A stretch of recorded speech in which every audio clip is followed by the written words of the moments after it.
أعوذ بالله من الشيطان الرجيم بسم الله الرحمن الرحيم ولمن خاف مقام ربه جنتان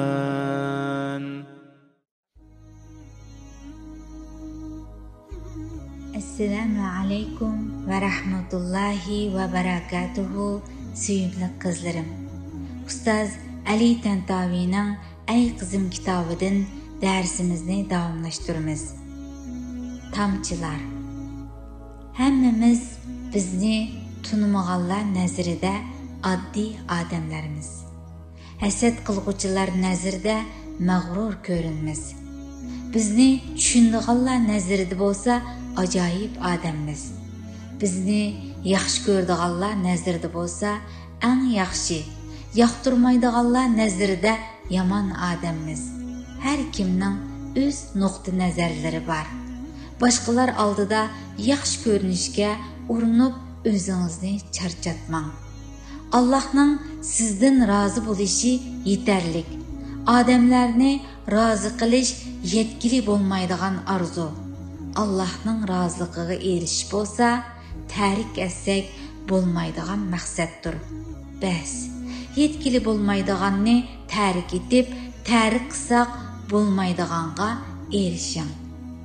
Süyümlü kızlarım, Ustazның Tamçılar temisideki bu məzmunlarda biz üçün naiti qimmatli nəsiyyətlər var. Qani davamlaşdıraylı. Xeyri ihsanımız şunca az.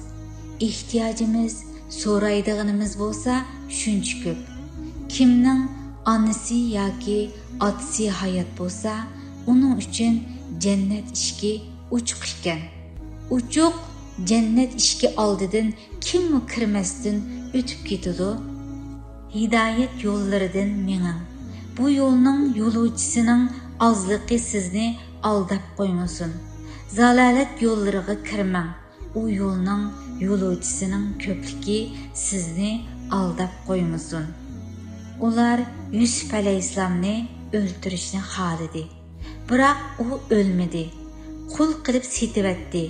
Ammo u bo'lsa podshohga aylandi. Demak, Allohning xohishi barchaning xohishidan ustunroqdir. Xotirjam bo'ling.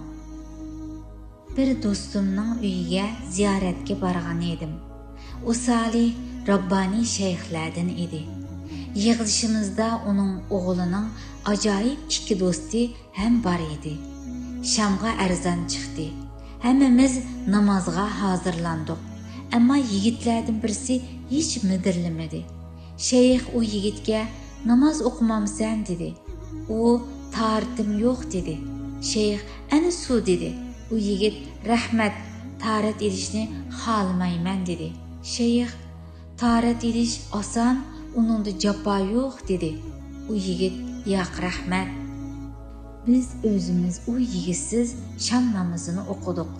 Namazdan keyin şeyh bu ahvalni şundaq gap qilmay qo'yib qo'yishni gunoh deb bildi. O namaz o'qimagan yigitga dedi: "Balam, sham namozining vaqti oz deyishidi. Agar uni uyingda o'qimoqchi bo'lsang, ulgurolmaysan." Yigit, rostini desem men namaz okumayman dedi. Nima uchun namaz okumaysan? Yigit, bu har kimning shaxsiy ishi.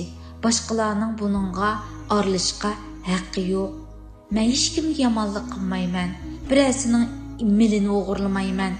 Bular yetarli dedi. Bu sening va ajnabiylarning fikrini og'illarning qarashidir dedi shayx. İslamның qarışı özgüçe.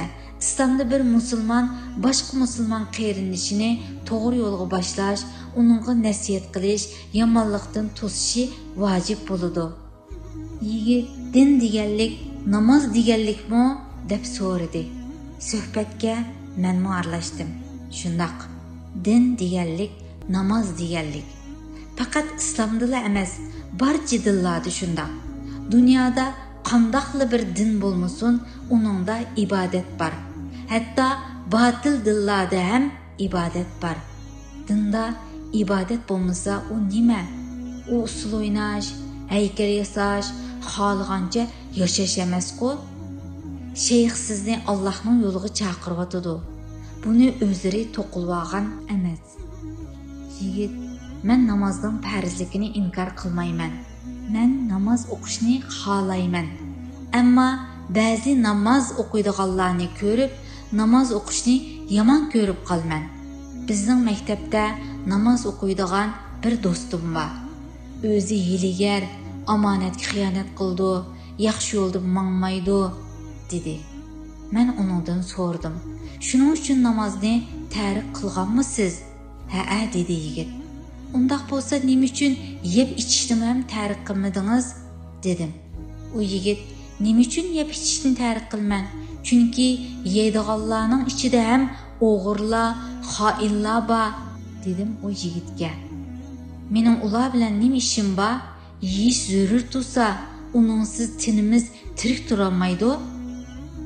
Namoz ham ruhimizni yashirish uchun zarurdir. Namoz o'qiydigan u axloqsiz yomon yigit bilan nima ishingiz bor? deb javob berdim. U yigit jim bo'lib qoldi. Men so'zimni davomlashtirdim.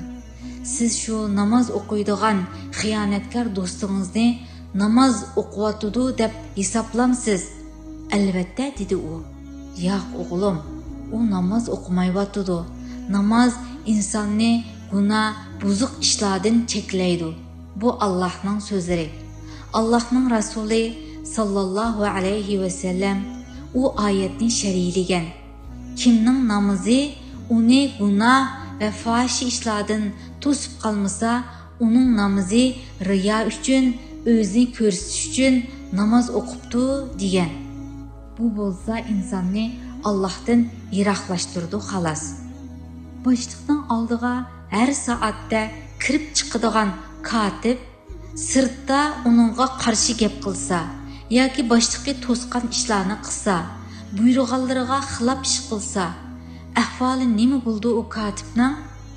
Azroq vaqtdan keyin boshliqining oldiga yana kirishini bilib turib, undaq ishlarni qanday qiladi?